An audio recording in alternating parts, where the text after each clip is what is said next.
times for Tobago, says the Secretary for Finance, Petal and Roberts.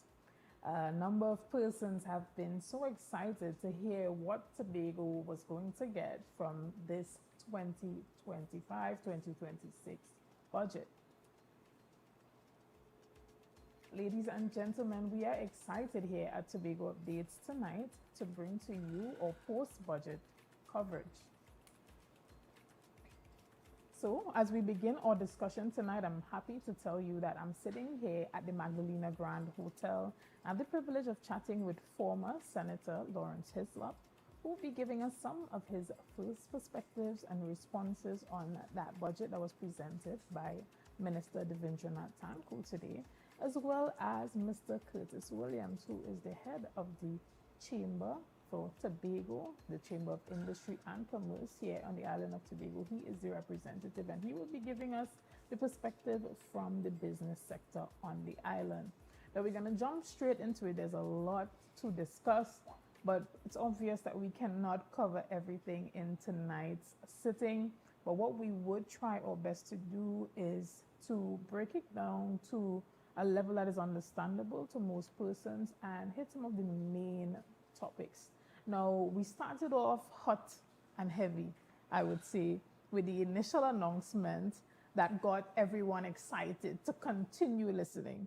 We heard that, gas super particularly is reduced by $1, and we heard everyone going up in an uproar. We started on that level. For you, when you think about the business sector and how that trickles down, to the different sectors, particularly you hear persons talking about reduction in the cost of transportation locally and all of that. Mr. Williams, tell us about what that brought for you when you heard that initially. Well, the reduction in gas going $1 off per liter, that signals to the average man on the ground that he will be spending less in fuel to move from point A to point B. Most of the most of our vehicles we use is diesel, so that would not play a part much for the businessman unless he's using his private vehicle for transportation. But most of us use diesel vehicles, trucks, buses, even the maxi taxis, and then they use all the diesel. The gas would be more of the normal folk on the ground, and it signals something good for them. For us, the business folks, maybe we had to refit our diesel vehicles, but in this instance, we definitely is more for the normal man on the street. That reduction in the $1 is more for the man on the street. Understood.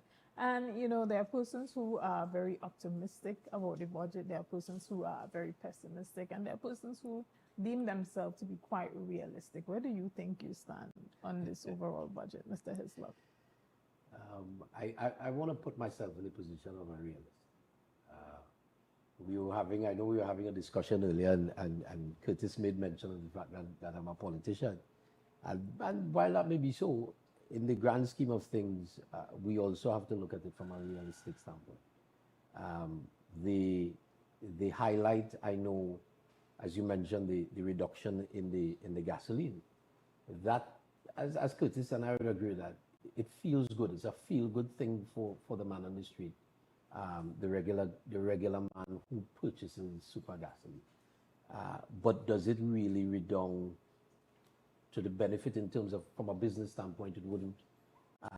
The guys who pull in bull and so on and work in taxis and using super, I'm really hoping that with this reduction, that we will see that effect that happens when gasoline is increased. That if we reduce gasoline by $1, that hopefully the taxi rates will decrease as well, because what happens usually when it is increased. Almost immediately you have an increase in taxi fares, and so if we have a reduction in the cost of gasoline, then I'm hoping that benefit could also be passed on to the consumer, the passenger in the cars and so on. That we can see a reduction in the taxi fares. Right, and one of the issues that continue to pervade the business sector has always been that access to foreign exchange. And we heard the minister harping a lot about how the economic diversification plan and strategies that they are putting in place would try to alleviate that particular issue? We heard him talk about, restructuring the board at Exim Bank, as well as the board had already been restructured at FCB and about to do so at Republic Bank. He also insisted that in the upcoming weeks that somebody from Tobago would be sitting on those boards, all three of those boards, to ensure that the equitable distribution of foreign exchange, particularly to small and medium enterprises. What's your first response when you heard this? My first reaction was, wow, that's good. But then I started to narrow it down, someone from Tobago. If you put in someone there who doesn't understand the philosophy or what's happening in the mix with business, it's just a showpiece. It's just more than a showpiece. So we expect that there's someone from Tobago going on that board will be someone who is intimate with what's happening on the ground in terms of business, all right? One-on-one business, so that they could really move things within the board that could trickle down to the various branches as to how the reaction of business in Tobago. Because we felt that numerous times when we approach the bank as business folks, the bank don't have that, the appetite is not there for the Tobago businessman. They will tell you, if I go to Trinidad to take that same loan, yes, excitement there. But when it comes to Tobago, for that borrowing, the appetite is not there for the bank. So again, I just hope the person that is placed on that board is not just that political person, but somebody who can really envision what's happening to the businessmen on the ground, like how the economy is sluggish here in Tobago. That person could understand that and don't just use this one cover or one size fit all and throw it in there for the Tobago business folks. Excellent. And we heard from the opposition leader, Penelope Beckles, this morning stating that she expects unrealistic budget. Given the goodies that persons would say came out of this budget today, do you think that the budget is currently unrealistic, particularly with a projected deficit of 8.7 billion and a projected revenue of 50.6 billion and an expenditure of 59.3 billion? Do you think that although these projections are put out there, it is unrealistic, particularly when you look at the oil and gas sector and other revenue generating sectors that were mentioned in the budget, that this is unrealistic? No, when you see, the thing about it is, as you listen to the experts, the immediate reaction by the experts after the budget, there was a sort of unanimous conclusion that the numbers aren't adding up. Because if you peg in your budget at $77 a barrel, US dollars a barrel, and the international forecasters are saying that for next year, the expected oil price per barrel is between $55 to $60 a barrel, then clearly there's a shortfall somewhere. You look at the goodies in terms of the expenditure, and the revenue doesn't match too much what your expenditure is. And so the deficit that was indicated by the minister appears to be somewhat unrealistic. It's small because you've done all of this. You've given all of this. And I want to say that whatever is for the benefit, or whatever the goodies are, we will use goodies in quote, that would benefit the everyday man on the street is good. I am for that. And I also believe that the party that I'm a member of is for that. Once it benefits the man on the ground, then we are for that. But if you're doing that and your revenue is way off, then you're going to have a problem, because we've not only pegged the oil price higher than what the experts are saying, but the production of oil and natural gas has been depressed for a number of years. So then where are you going to get the revenue from? And that's the question that we have to ask. The budget had some feel-good moments. The budget, and if I want to put it from the standpoint of smoke and mirrors, and so you reduce the gasoline by 1 at the start of the budget, and so everybody got hyped. and then people stop focused on the details, because when you start to go down into other things, you recognize that I'm giving with one hand here, and then I'm taking with another. And I believe as we go along in the discussion, we'll get down into some of the other details. And for me, you listen to the experts, and the experts are saying that the numbers are not adding up. Right.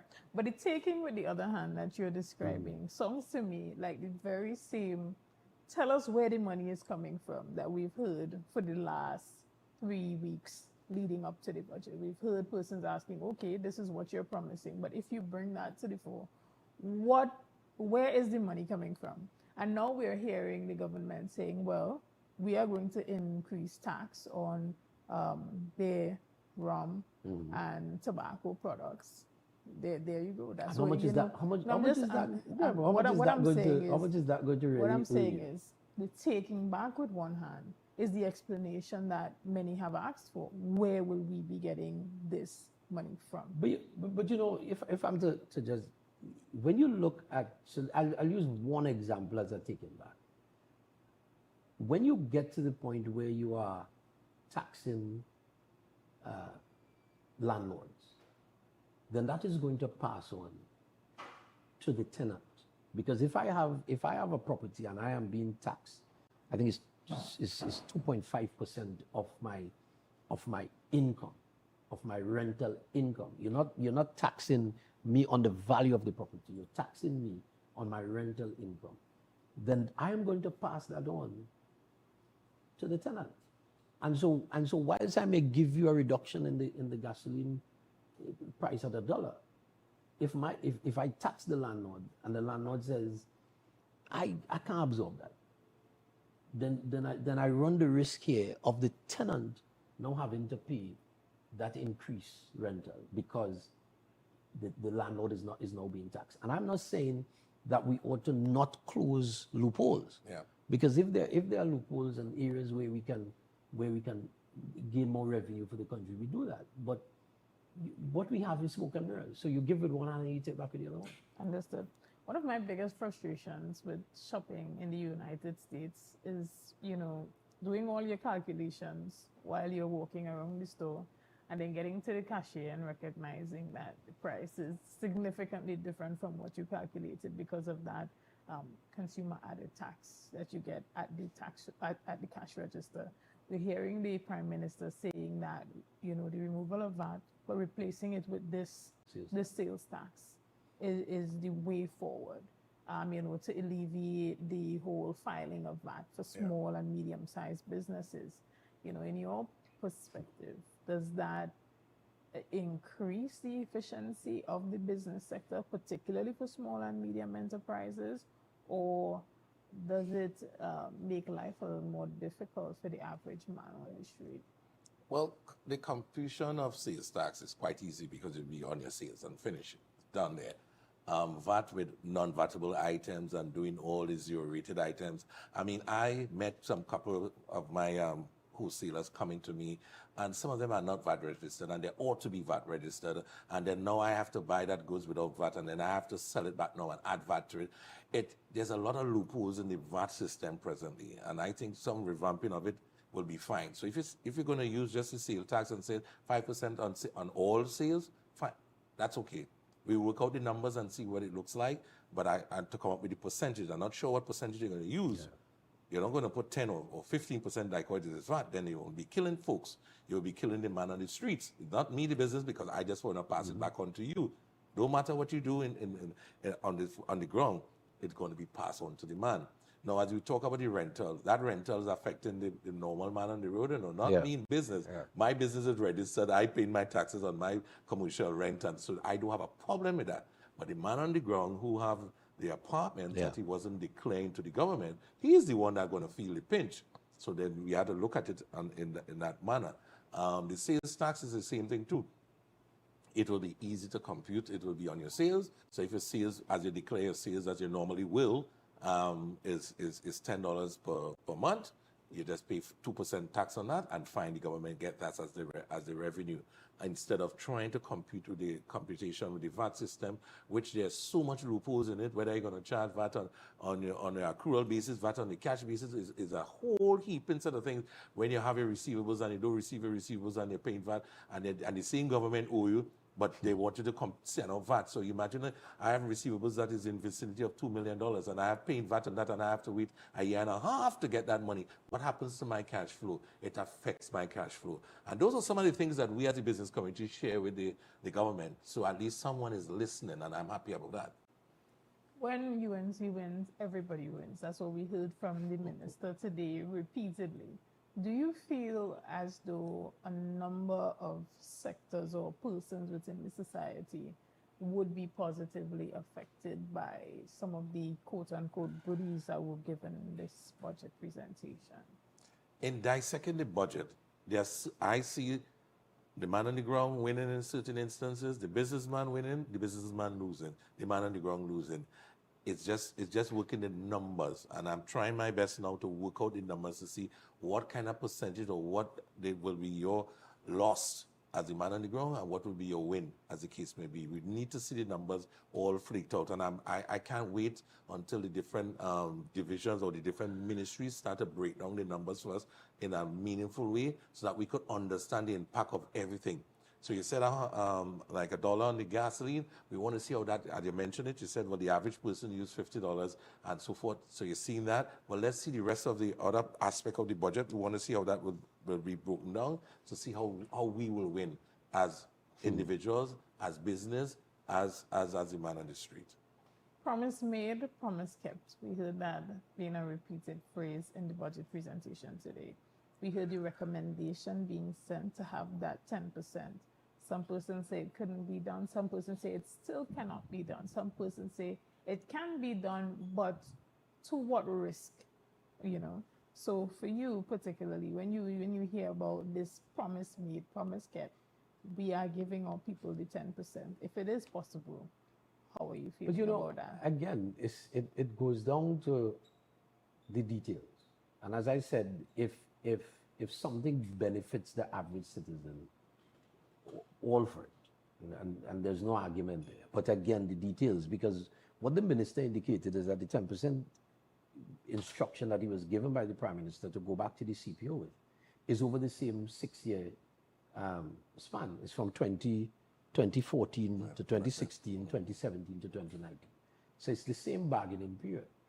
And so again, how do you break down the 10%? How are you going to spread the 10% across the 6 years? Because that's the bargaining period. The 4% was given in the bargaining period 2014 to 2016.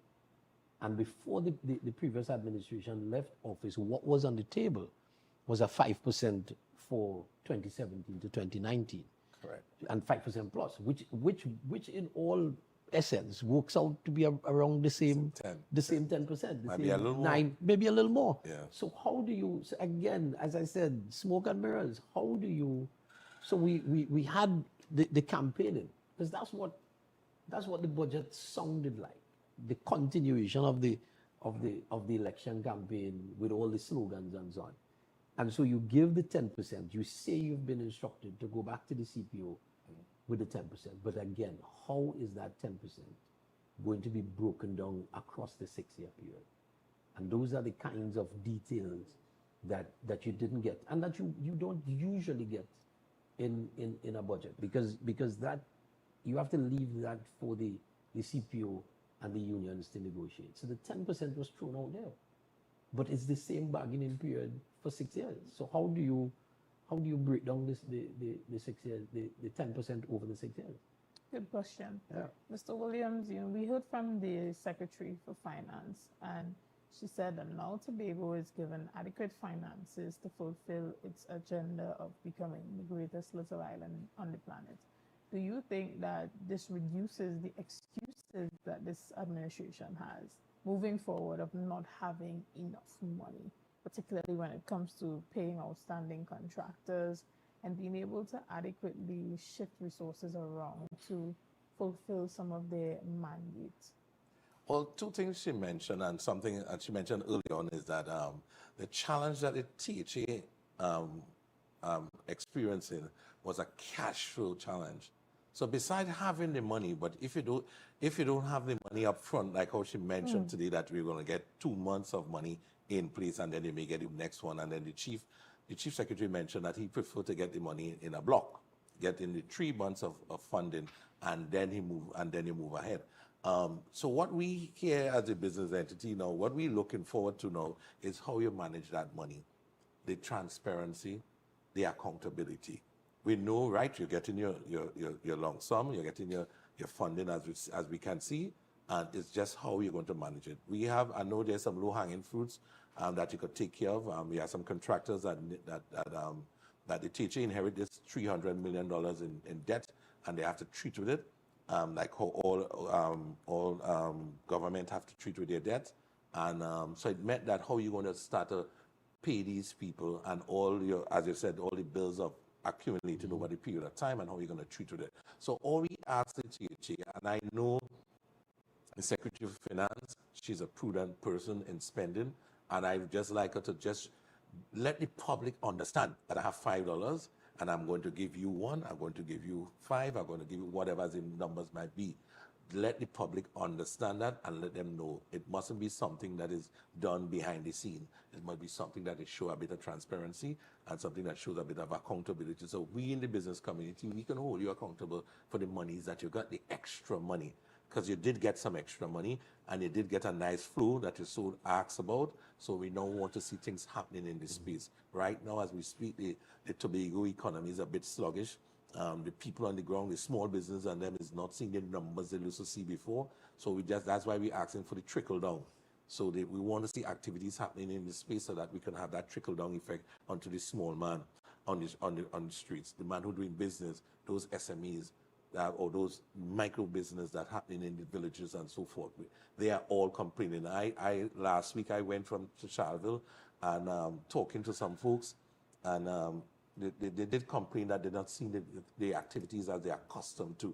Even some of us in the chamber, we're not seeing the activity that we're all accustomed to. So I think it's important that the trickle-down effect of the money comes down to the man on the streets. Right, and the Chief Secretary is saying that this is unprecedented. This is the highest allocation to Tobago we've seen in the overall existence of the THA. Having requested, I believe it was 5.9, and being given 5% of the national budget. How do you feel about this, Mr. Hislop? Particularly seeing that Tobago has continued to ask for what they deem to be its equal share for a long time, and it's taking this new administration to say, we know that things are tough, times are hard, but based on what Tobago says it wants to do to contribute to the national economy, this is far from appropriate, being the lower end of the DRC recommendation, to help Tobago to truly fulfill its mandate of becoming the greatest little island on the planet. So again, I think I said it earlier, anything that benefits Tobago, I am for it. The point, and I want to piggyback on what Curtis said, the issue for me and for the PNM is the management of that. Because over the last 3.5 years, the allocations have been, whilst they may have not been 5%, they have been higher than previous years. And the total allocation to the Tobago House of Assembly over the last 3.5 years is total around $10 billion. And the question we have to ask ourselves in Tobago, have we seen $10 billion worth of development on the island? That is what, in a general context, the Tobago House of Assembly under this administration has gotten from 2021 to currently. And so we've added another 2.9 or something there billion? Yeah, billion. On top of the 10. And the question has to be asked, have we gotten value for money? Because let's just use one case in point, and we may say that it's for some people it may be a non-issue, but it's not a non-issue. You spent 18 million out of that 10 billion to purchase ambulances that we have not gotten, the Tobagonian has not gotten value for. That the person, we've seen it on social media where persons have indicated that they've called for ambulances to take one ambulance to take a sick person to the hospital, and they told that they have no ambulance. We've had instances where the police had to transport a patient because there was no ambulance available. And so these are the kinds of things that we speak to. Yes, the money is fine. Yes, the additional money is fine. But can you say that based on what we've gotten over the last 3 years, that we've gotten value for money in Tobago, even if it is $2 billion, even if it is 4.30% of the budget, Tobago got it. Did you manage it effectively to benefit the average Tobagonian? Or are we in a position where we've gotten more, we are unable to manage little? And this is a biblical context as well. If you can't manage little, how could you manage more? It's the same players that now have more money to spend. But if you are unable to manage, if your priorities, because again, if you give someone who has no financial sense in the personal context $1 million, that person could blow $1 million in the wink of an eye because they are unable to. If they have no money management skills, they'll blow $1 million. And so the issue for me is not, whilst the quantum is welcomed because it should benefit Tobago, and that's the point I want to make. It should benefit Tobago. It should benefit the SMEs. It should benefit the man on the ground, because you were saying that you didn't have enough. Now you have. But what you had, you couldn't manage with the little that you have. If you get more, I'm hoping that we don't see continued mismanagement. Understood. We're going to take a quick break right here, and we'll be back with much more on this post-budget discussion right here live at the Magdalena Grand Beach Resort and Hotel here in Tobago. Guys, see you soon.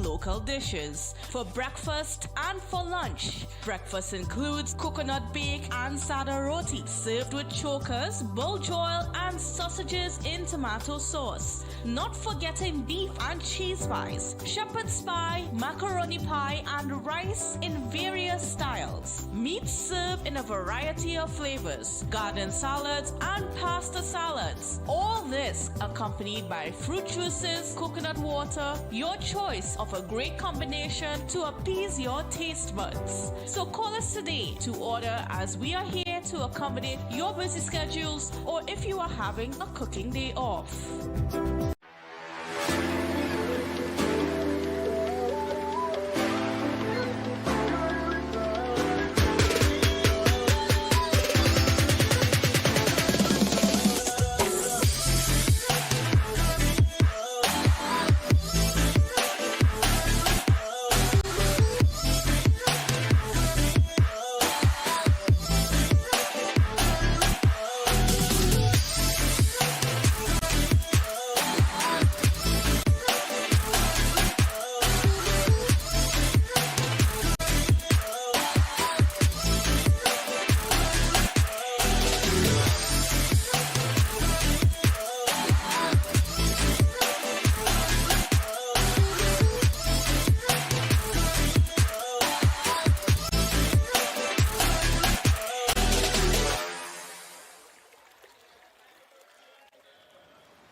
It's a different type of thing down there.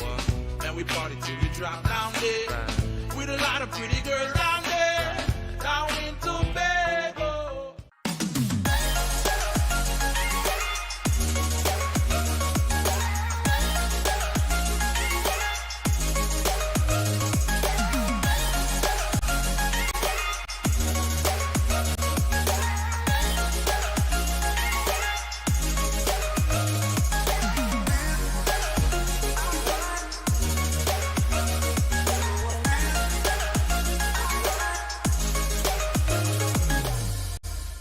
You can now get whatever you need whenever you need it anywhere in Tobago with Tobago. Your meals, medication, groceries, and shopping all delivered directly to you. No more hassle, no more stress. Get the Tobago app today on Google Play or Apple App Store. That's TAPPOGO, and let us deliver to you. Check our website at www.tapogo.app or call the experts at 494-TOGO and 484-4746. Tobago. Relax. We will get it to you. Tobago's at your service.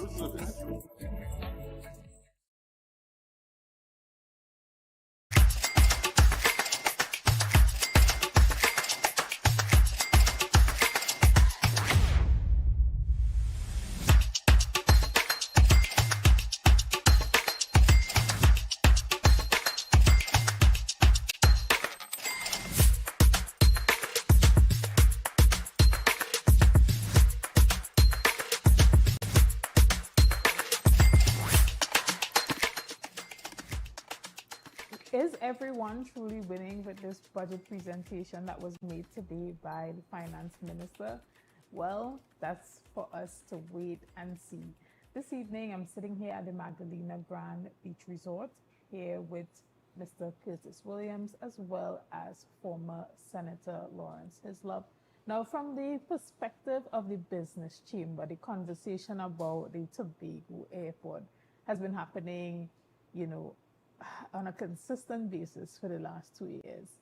And we have finally been given a definite date or time period that we could see the actual opening. And we heard a lot in this budget, actual opening, not practical opening, right? Functional opening.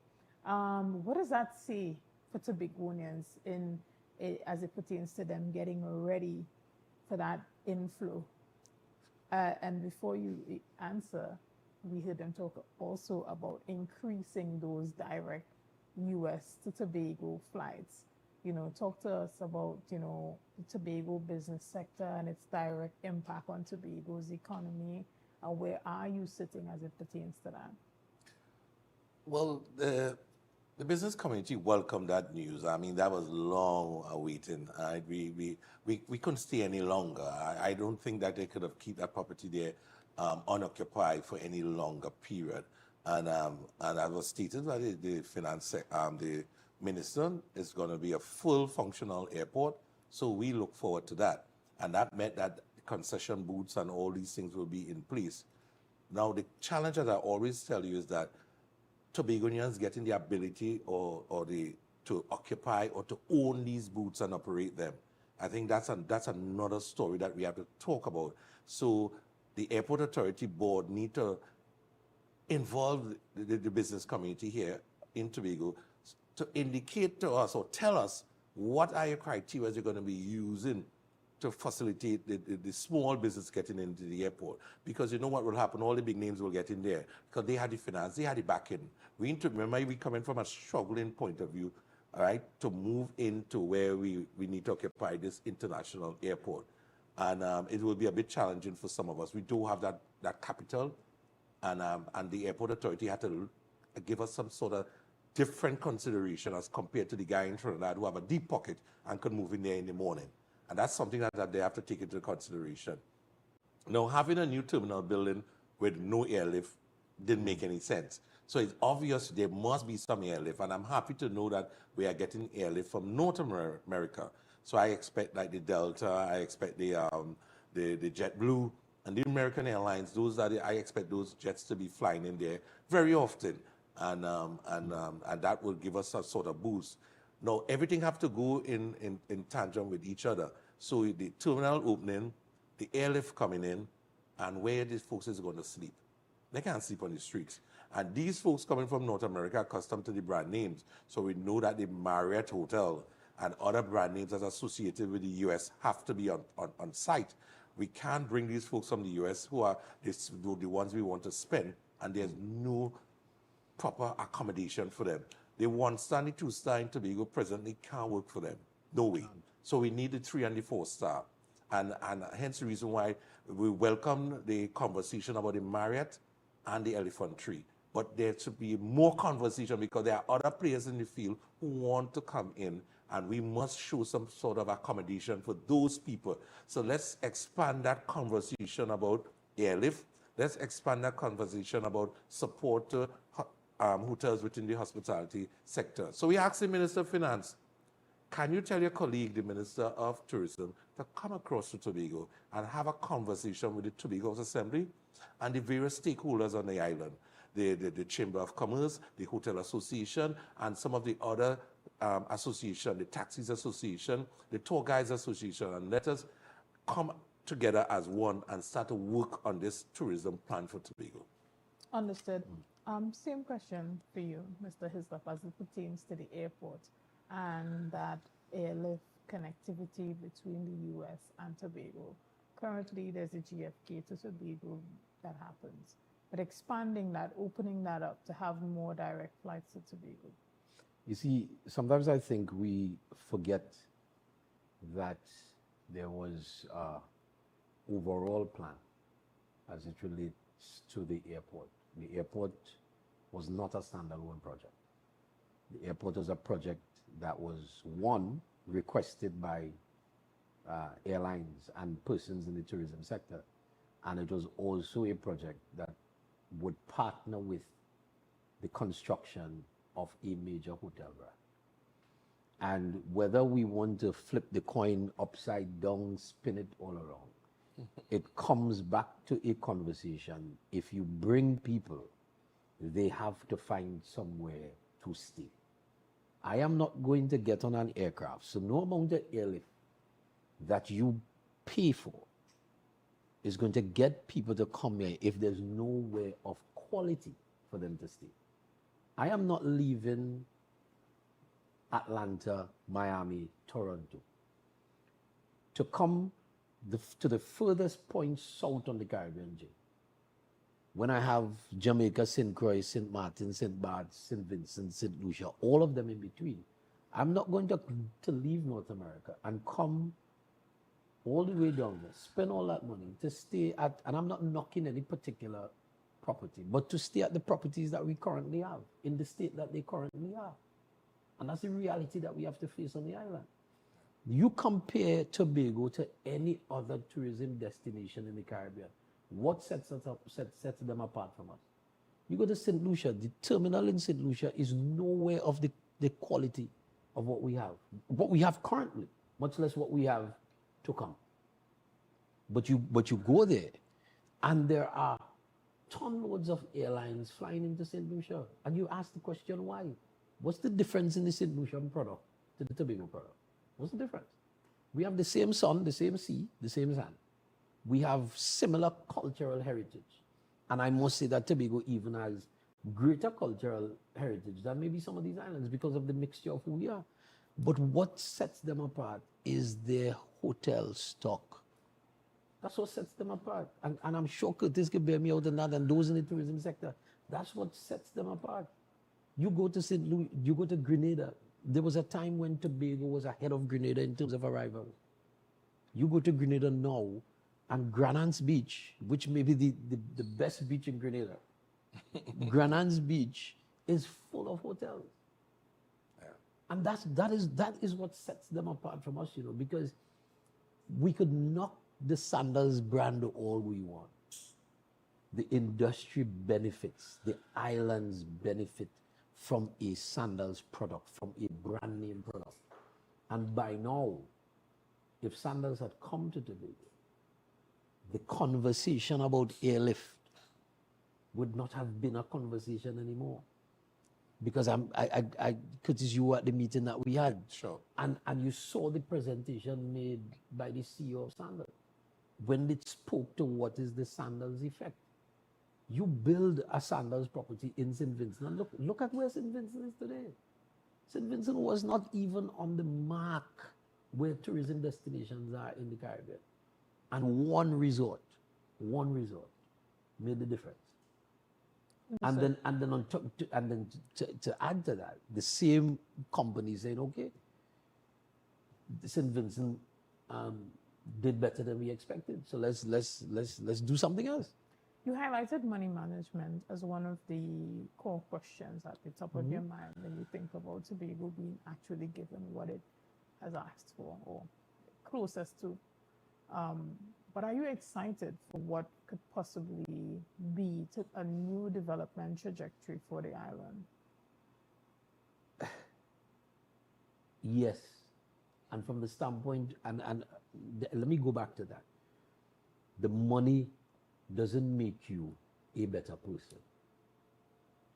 So if you give a poor person, a poor money manager $1 million, it is not going to do anything for the man. It may even make him worse. But if you give that same $1 million to a person who can manage money and could spend money, that $1 million will make you $10 million. And I'm saying again, what we got in Tobago the last 3.5 years was poor priorities and poor money management. Our priorities in Tobago for the last 3.5 years were mixed up. And again, you've now gotten the highest percentage allocation in the history of the Tobago House of Assembly. That has to trickle down. And I don't want to say trickle. That ought to gush down to the contractors. Because you can't have a situation, Chanel, where you receive more money. And then, because I remember last year when the $300 million was given as development, it was a hue and a cry. But you took that $300 million and you sent it back to Trinidad. You gave one contractor who has no cultural ties to Tobago $100 million to build a road. That a Tobagonian contractor, or maybe 4 Tobagonian contractors, could have come together. You package out the road, and those contractors could have built the road. So it's not about the quantum. The quantum is okay. That's all but a small percentage of it.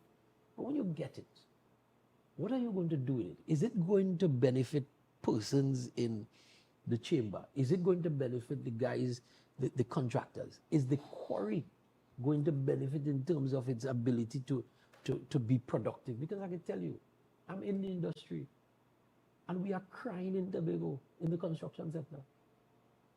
We are crying in the sector, but yet you have a project as a ECC, an early childhood center, that you are given to a Trinidad contractor. When you have persons here who've built Prime Minister's residence, you have contractors here who've built community centers and built and worked on hospitals, and you are saying to me that we are going to take that money that came from the central government to Tobago for the benefit of Tobago, and you're going to give that to a contractor from Point Lisa? What does that benefit the Tobagonian? Understood. And same question for you, Mr. Williams. Are you optimistic, or, really looking forward to see what can be done in terms of Tobago development when we finally get to the closest point of what we've requested? Yeah, definitely I'm excited.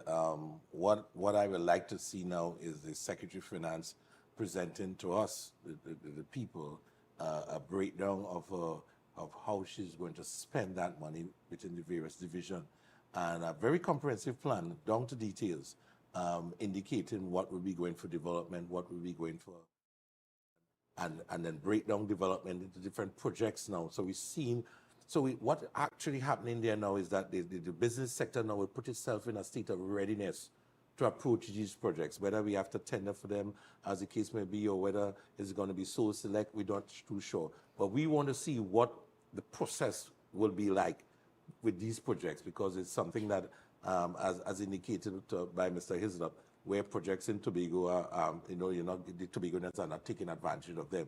Is either we don't have the capacity, or we just don't have the know-how. But we want to know. Everybody wants to know. I want to know at the end, if we're going to build a hotel, and Tobagonians were all bid, 15 Tobagonians bid, 5 didn't get through, or all didn't get through, because why? They did not have the capacity. We wanted human resource capacity, equipment capacity, or they just didn't have the type of funding, because some of these things takes additional funding that you may do. And in the instance where the THA don't have the funds and they have to ask the contractor to spend your money up front, I know that's a dangerous thing for Tobago. You know why? Because most of the contractors on the island don't have that kind of capital base. We don't have deep pockets here. So you trying to put a package like that to us, we're going to definitely fail. No two ways about it. You can imagine us trying to seek financing and we don't have, our books is not in 100% order. We don't have any business for the last 6 months or a year. We won't look good. So all these things have to be worked out. So maybe you take the packages and size them differently so that they could suit the Tobago-based contractors, so that we get some kind of entity, things passing to the entity on the island. Understood. No, and if I could interject, and that is the real crux of the matter. We cannot be in a situation where we second guessing our contractors. We can't be in a situation, as a Tobago House of Assembly, our first priority ought to build capacity. And when I hear people make the claim that they're P&M contractors, when a contractor builds capacity within a government's tenure, the Tobago House of Assembly was governed by the People's National Movement for 20 plus years. Consecutive terms in office, revalidated by the people of Tobago to say, you could run this place, run it again.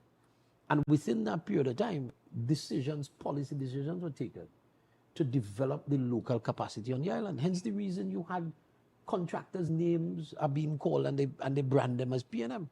But the government was in place in Tobago. The contractors build capacity. And if you partner with the private sector, as you really should, then you are going to build the capacity that is required on the island. You can't just say that a Tobagonian can't do the job. You can't just say, you as the governing authority on the island ought to talk to the financial institutions and say, listen, I have $200 million in development. These are the projects that I want to do. I need to work with you as the banking sector to get capital funding for these contractors to be able to do these projects.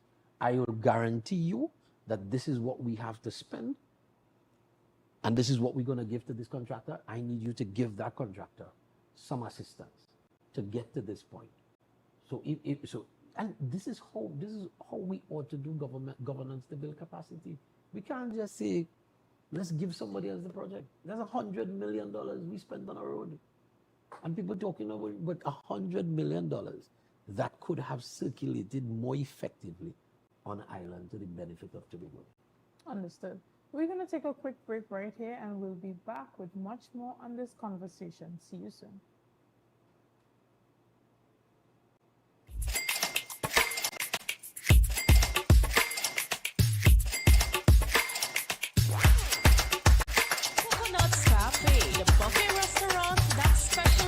In all your tasty local dishes for breakfast and for lunch. Breakfast includes coconut bake and sada roti served with chokers, bulge oil and sausages in tomato sauce. Not forgetting beef and cheese pies, shepherd's pie, macaroni pie and rice in various styles. Meat served in a variety of flavors, garden salads and pasta salads. All this accompanied by fruit juices, coconut water, your choice of a great combination to appease your taste buds. So call us today to order, as we are here to accommodate your busy schedules or if you are having a cooking day off.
This is how it's gonna go. They better look up below, 'cause this is your show, and everybody's gonna know. Say it to them once again. They better look up below. This is your show, and everybody's gonna know. That's how it's gonna go. They better look up below, 'cause this is your show.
We are back and we are live here at the Magdalena Grand Beach Resort.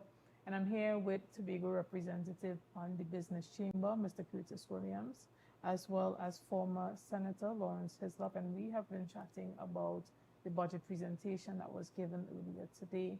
You know, we spoke about a number of things.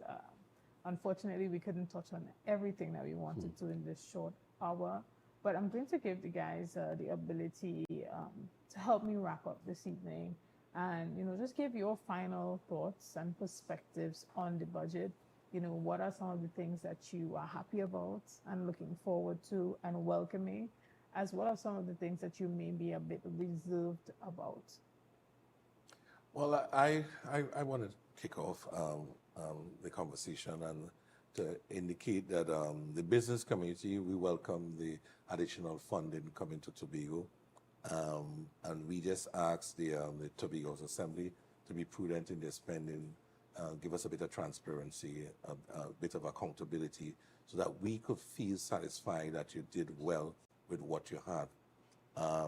There are, again, some low-hanging fruits, and we're hoping that you address these low-hanging fruits, meeting some of the commitments of our suppliers and contractors that are dire need of some funds, and also doing things that could really advance the development of the island.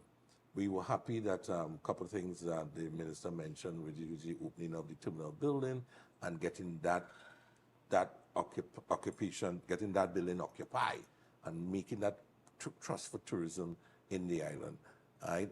We also asked that this Minister of Trade and Tourism come across to Tobago and have a conversation with the stakeholders, the Tobago's Assembly, and the players in the field, the Taxis Association, the tour guides, so we could talk about tourism in a holistic manner and not an isolated thing, just opening a terminal building, but there must be airlift, there must be everyone must be on board in the opening of that. Everyone must truly win. That's correct, yes. And let me hear from you, Mr. Hislop. The bottom line for me is management. Bottom line for me is priorities. The bottom line is that Tobagonians must always benefit. Tobagonians must be placed first. So the budgetary allocation has been increased, but it must not be a situation where persons from outside of Tobago are placed at the table ahead of the Tobagonians in their own yard. It must not happen. And if we're talking about, and I just wanted to zero in on this, what I found interesting is that the Minister of Finance did not drill down into the disaggregation of the budgetary allocations. And the information I have is that the development budget for Tobago, or the development allocation, is $200+ million, which is less than the 300 million from last budget that the administration was making a lot of noise about. And so, again, we wait for the details. During this budget debate, the ministers are going to come to the table and they're going to share, from their ministry standpoint, additional details. But I want to reiterate that in this regard, out of this 5% of the national budget, Tobagonians must feel it. It can't be that we on a hype, that we got additional money, and at the end of the day, we still have business people complaining that they're not feeling anything. We have contractors crying out. We have families not being able to make it. Tobagonians must feel the 5% of the national budget. Understood. I want to thank you guys so much for coming on this evening and giving us some of your initial perspectives and responses on the budget. Unfortunately, that's all the time we have for this evening, and we look forward to continuing this conversation tomorrow morning during the morning show as well as during GMT tomorrow. And we look forward to the rest of the week hearing those different perspectives, different expertise coming in and entering in on the discussions and giving us different perspectives. Now, we've heard from different sectors. We've heard from the economists. So we want to hear from each and every person who would be affected by this budget and what are some of the initial reactions. And we also look forward to the debate that's happening on Friday. Guys, we want to thank you so much for joining us here this evening on Tobago Updates as we have covered our post-budget discussion here at the Magdalena Grand Hotel. We want to say thank you so much to the staff at Magdalena for treating us with such hospitality. And we continue to be here as we are housed here even tomorrow. So stick with us and have a great evening.